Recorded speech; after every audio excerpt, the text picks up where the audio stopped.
Hello student, today we are starting the next concept of lesson number 3, that is the chemical reactions and equations. त्याच्यामध्ये आपली next concept आहे खरं तर rate of reaction.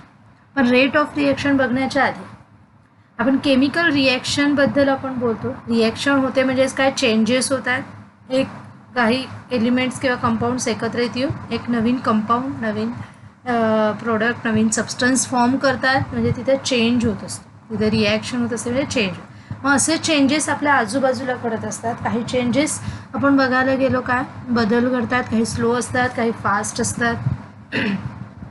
जसं आपण म्हणायला गेलो विदरिंग होतं आहे, विदरिंग वादळ सुटतं आहे वगैरे, म्हणजे असं आपण म्हणू शकतोय आवर्ती ह्याचे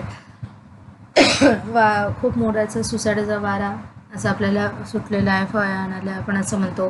मग वेदरिंग होणं हे थोडंसं आपण बघायला गेलो तर स्लो प्रोसेस आहे. ओके, त्यानंतर आपण म्हणूयात व्होल्कॅनो आपण ज्वालामुखी बघत असतो. पण तो व्होल्कॅनो काय कधी पण अचानक असा होत असतो, म्हणजे ही काय फास्ट प्रोसेस आहे. नंतर आपण बघितलं ड्रॉट, म्हणजेच काय पूर्ण दुष्काळ पडलेला आहे सगळीकडे, त्याच्यामुळे त्याला आपण ड्रॉट म्हणजेच काय तर ती सुद्धा स्लो, हळूहळू कालांतराने ड्रॉट म्हणजे हळूहळू सुरुवातीला आधी पाण्याची टंचाई भासत राहते, पुढे पावसाचंच प्रमाण कमी होत राहतं आणि असं अनेक वर्ष झाल्यानंतर मग काही तिथे दुष्काळ पडत असतो.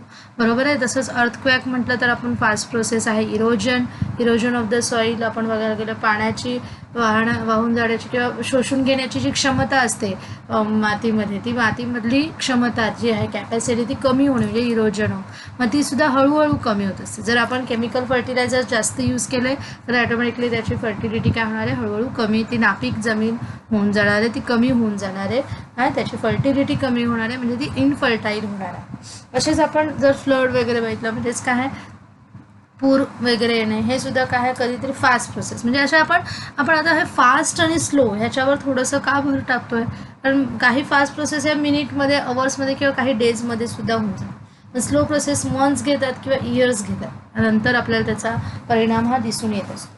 म्हणजे इथे काय दिसून येते चेंजेस. आपण का बरं फास्ट आणि स्लोबद्दल आता बोलतो, चेंजेस तर होतातच आहे सगळीकडे, पण फास्ट आणि स्लो म्हणजे ह्याच्यावरनं काय आहे, कुठलेही चेंज हा फास्ट होतोय, स्लो होतोय, म्हणजे तो त्याचा कालावधी, त्याचा टाईम पिरियड दर्शवतोय.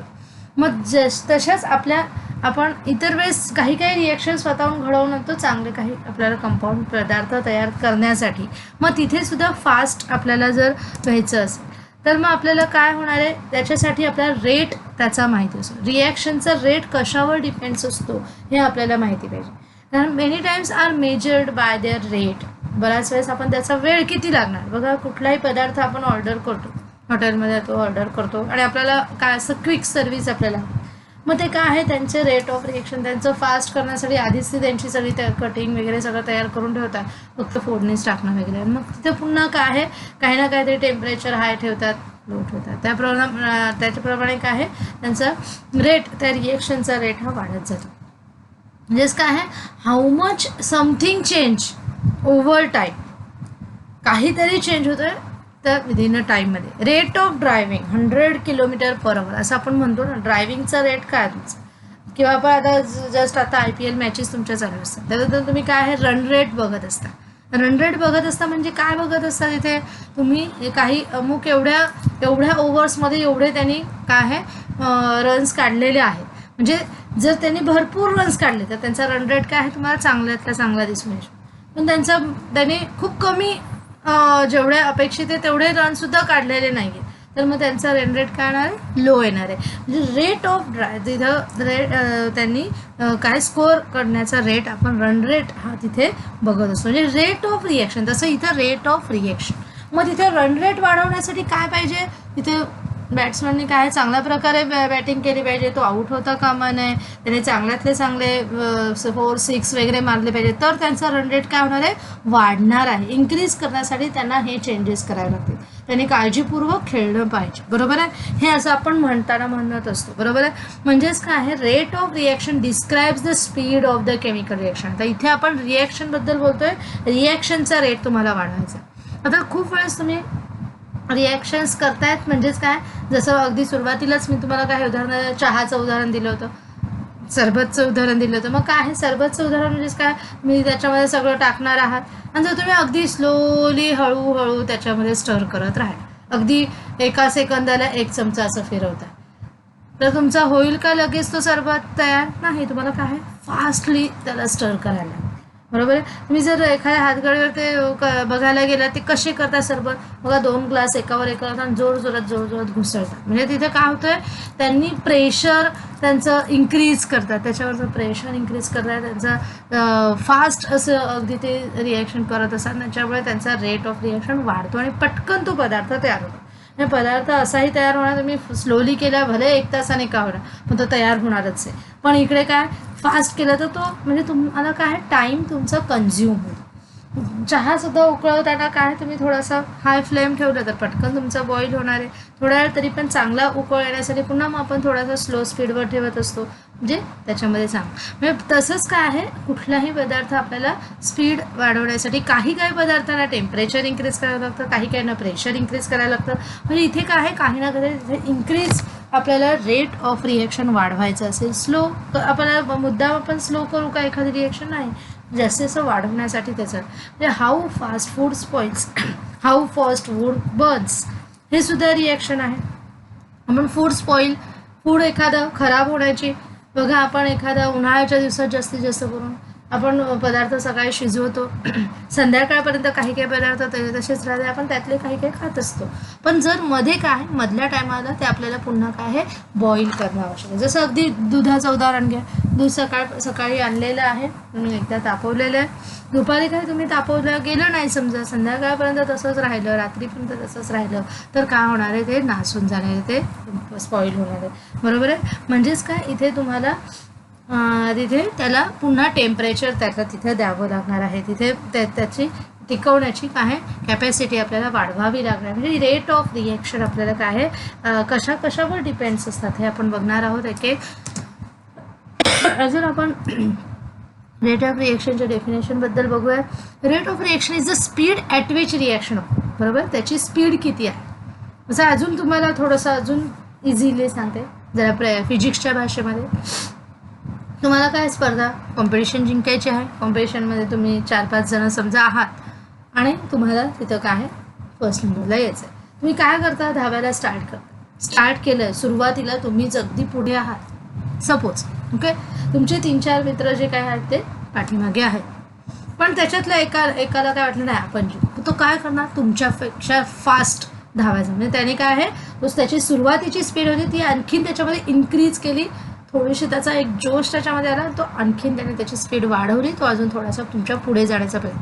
तुम्ही पुन्हा बघता अरे तो आपल्या पुढे जातो, पुन्हा तुम्ही तुमचे काय आहे इन्क्रीज करताय, तुमची स्पीड इन्क्रीज करताय. म्हणजेच काय आहे स्पीड तुम्ही तुमची रेट ऑफ रिॲक्शन तुमची काय आहे, तुम्हाला पोचायचं दोघांनाही सगळ्यांनाही तिथेच पोचायचं आहे, पण काय केलं आहे तुम्हाला लवकर जाण्यासाठी तुम्ही काय करताय तुमची स्पीड इन्क्रीज करताय. ओके. आता मला वाटतं तुम्हाला क्लिअर झालं असेल रेट ऑफ रिॲक्शन. तर रेट मोजायचं आपल्या रिॲक्शनचं. Rate of reaction is the speed at which reaction occur, reactants react to form the products. जे काही रिॲक्टंट फॉर्म करत असतात, प्रोडक्ट फॉर्म करत असतात, तेव्हा त्यांची स्पीड वाढवणे म्हणजेच रेट ऑफ रिॲक्शन. ओके. त्याची स्पीड वाढवणे असं नाही, स्पीड जी काय असते त्याची गती मग ती स्लो असेल, कधी काही वेळेस फास्ट असेल. काही वेळेस बघा आपलं कडधान्य आपण जर शिजत लावलं तर ते हळूहळू शिजत असतं. अगदीच तुम्ही मोठ्या फ्लेमवर अर्धा तास ठेवले तर ते अगदी शिजेल असं नाही, कदाचित ते करपून पण जाईल. म्हणजेच काय त्याला शिजायला थोडासा वेळ लागतो, मग तुम्हाला काय स्लो फ्लेमवरच जास्त वेळ ठेवायला लागेल. ओके. मग डेफिनेशन आपण बघूयात. Rate of reaction is the change of the amount of reactant and product per unit time. Rate of reaction काय आहे, is the change of amount of reactant or product per unit time. त्याच्यामध्ये होणारा change per amount of reactant, किती amount आहे reactant आणि प्रत्येक थोड्या वेळाने. Or we can say the rate of reaction is equal to the change of amount of reactant पर और product divided by per unit time, म्हणजे डिवायडेड बाय टाईम टेकन. त्याला किती वेळ लागणार आहे त्याच्यावरनं त्याचा रेट हा कसा आहे हे आपण ठरवणार आहोत. Rate of reaction is inversely proportional to the time taken, असंही आपण म्हणू शकतोय. टाईमला तो काय इन्व्हर्स प्रपोर्शन करत असतो, इन्व्हर्सली प्रपोर्शन असतं. डायरेक्ट प्रपोर्शन असतं का वेळ वाढला म्हणून रेट पण वाढेलच असं नाही आहे. टाईम काय आहे, कमी वेळात तुम्ही जर जास्तीत जास्त रिॲक्शन्स करून दाखवल्या तर तिथे तुमची रेट ऑफ रिॲक्शन चांगली असणार आहे. जसं कमी ओव्हरमध्ये म्हणजेच काय, rate of reaction is inversely proportional 1/टाइम टाईम टेकनला इन्व्हर्स प्रोपोर्शन करतं. म्हणजे ज्याप्रमाणे अगदी आता तुमचं लेटेस्ट उदाहरण, तुम्ही समजा कमी ओव्हरमध्ये जास्त रन्स काढले. ओके, म्हणजे ओव्हर आणि रन हे काय, इन्व्हर्सली प्रोपोर्शन. कमी ओव्हरमध्ये जास्त रन्स काढले तर तुमचा रन रेट काय असणार आहे, जास्त येणार आहे. जास्त ओव्हरमध्ये कमी रन काढले तर रन रेट काय होईल, स्लो डाऊन होणार आहे, कमी होणार आहे. ओके, लक्षात आलं सगळ्यांना. म्हणजे आता बघूयात आपण factors affecting the speed of reaction और रेट ऑफ रिॲक्शन. आपण म्हणत असे कोणकोणते फॅक्टर्स आहेत की जे अफेक्ट करत असतात, त्यांच्याकडे आता आपल्याला ते जे प्रोटोकॉल्स आहेत ते आपल्याला लक्षात घ्यायला पाहिजे. त्या प्रोटोकॉल्सवरच आपण जसे जसं लक्षात घातलं, त्यांना जर वाढवायचा प्रयत्न केला, त्यांच्यामध्ये चेंज करायचा प्रयत्न केला तर ॲटोमॅटिकली आपली रेट ऑफ रिॲक्शन इन्क्रीज होणार आहे. ओके, प्रत्येकाला काही ना काही प्लॅनिंग आपण पाहणार आहोत. कसं आपल्याला करायचं आहे, जसं आईसुद्धा घरामध्ये काय, तिला स्वयंपाक कमी वेळात पटापट करायचा असतो, फिनिश करायचा असतो. मग ती काय आधी सगळी तयारी करून घेते आणि मग प्रत्येक वेगवेगळे प्रत्येक हे करून घेते. जसं कुकर आहे काय, सर्वात शेवटी लावून नाही, आधी थोडंसं लावते, म्हणजे काय बाकीचे तोपर्यंत ते शिजून बाकीचं आपलं भाजीपाला वगैरे सगळं होत असतं. बरोबर आहे. म्हणजे तिथं काय, ती सुद्धा ती प्लॅनिंग करते, प्रॉपर प्लॅनिंग. तसंच आपल्या इथं प्लॅनिंगमध्ये हे 6 फॅक्टर आपल्याला लक्षात घ्यायचे आहेत. काय काय आहे, concentration of the reactance, pressure for gases only असं आपण म्हणणार आहोत, आणि पार्टिकल साईज त्याची कशी आहे, कॅटॅलिस्ट काय आहे त्याच्यामध्ये, टेम्परेचर काय आहे, लाईट काय आहे, सगळ्यांबद्दल आपण पाहणार आहोत. आपल्या पुस्तकामध्ये जरा बघितलं आपण तर फक्त खरं तर 5च दिलेले आहेत, त्याच्यातला एक पॉईंट आपल्याला दिलेला नाही आहे पुस्तकामध्ये. आपल्याला कधी ना कधी तुम्हाला पुढे मात्र तो अभ्यासाला असणार आहे. मला वाटतं तो लाईट असणार आहे.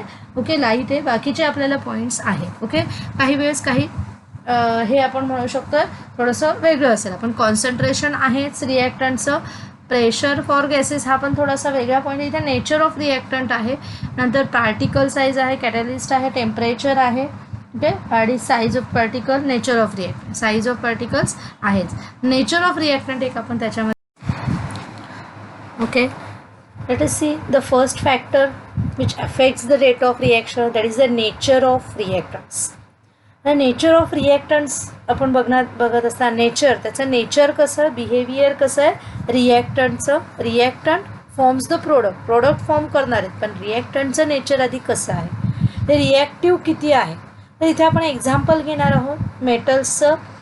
मेटल आपण घेतो आहे, काही मेटल्स आता तुमच्या पुस्तकामध्ये 2च दाखवलेले आहेत.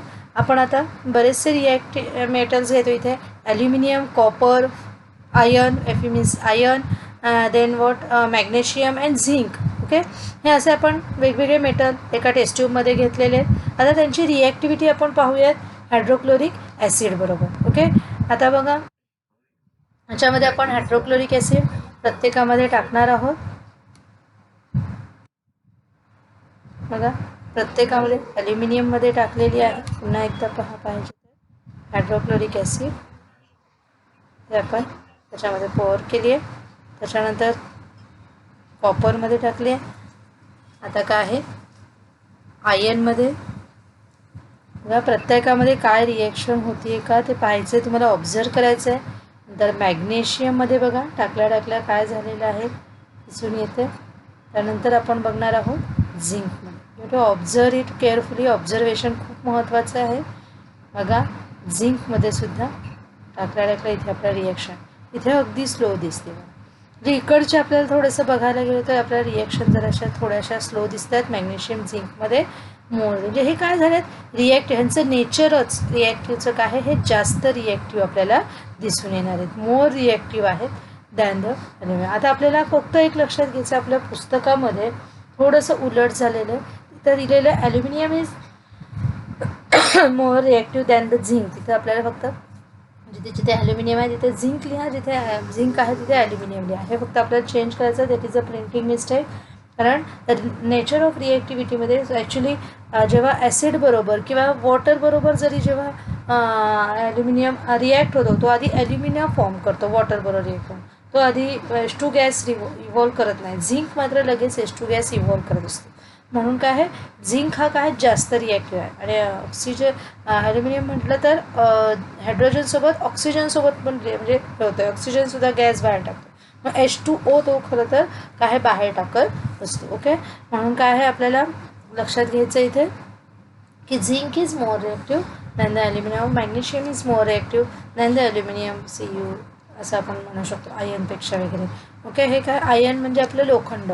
लोखंडावर बघा गंज पकडतो बरोबर, तो पण रिॲक्ट होत असतो, पण काय तो खूप स्लो प्रोसेस. पण क्विक रिॲक्टिव्ह हे सगळेच रिॲक्शन सगळ्यांमध्ये रिॲक्शन होणार आहे, पण ह्या काय स्लो प्रोसेस आहे, हा फास्ट आहे.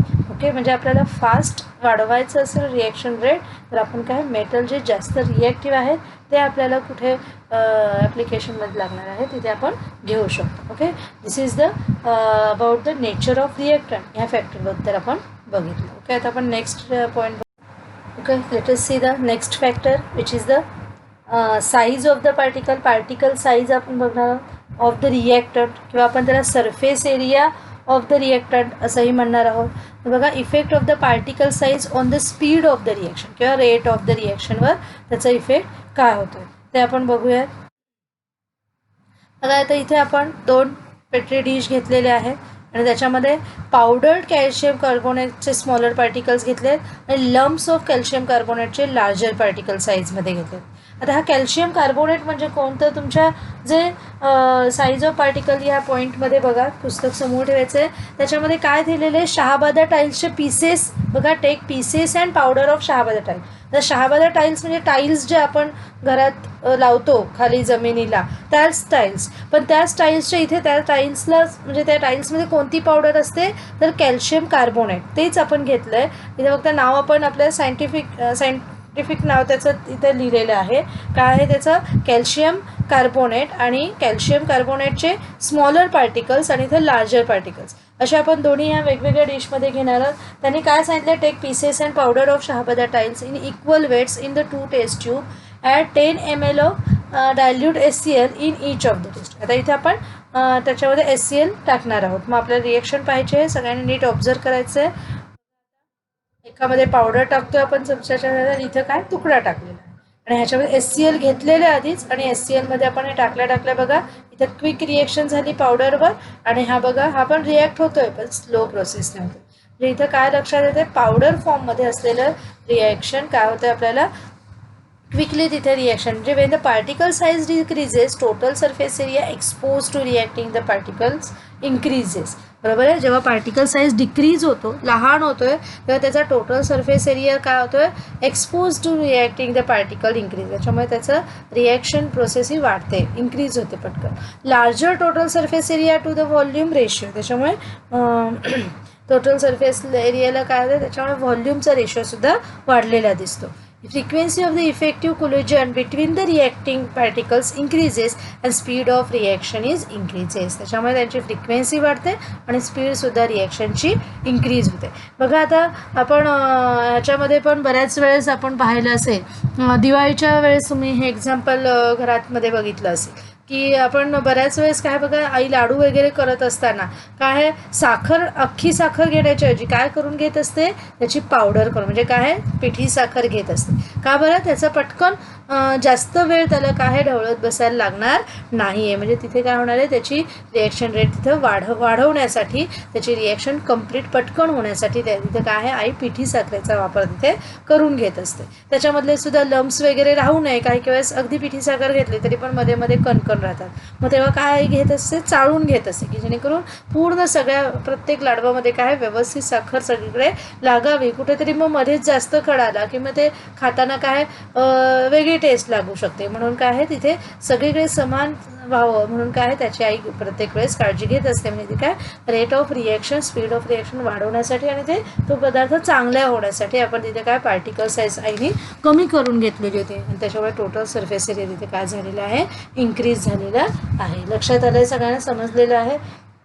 Total surface area expose to reacting the particle जो काय रिॲक्टिंग पार्टिकलसाठी जो इन्क्रीज झालेला आहे. त्याला larger total surface area to volume ratio and therefore frequency of the effective collision between the reacting particles increases and speed of the reaction is increases. Okay, in this way आपल्याला या दोघांमध्ये आपण HCl घेतलं होतं, एकामध्ये powder टाकली आणि एकामध्ये काय टाकलेलं आहे तर हे टाकलं होतं आपण तुकडा टाकला होता. बघा आपण पुन्हा एकदा तीच रिॲक्शन पाहायला पाहिजे तर बघा घेतलेले आणि पावडर टाकल्या आपल्याला काय दिसते बघा, तर इकडे रिॲक्शन आपल्याला पटकन क्विक झाले दिसली, इकडे रिॲक्शन हळूहळू होताना दिसत आहे. ओके, इन दिस वे आपल्याला हे लक्षात घ्यायचं आहे. आपण आता पुढचा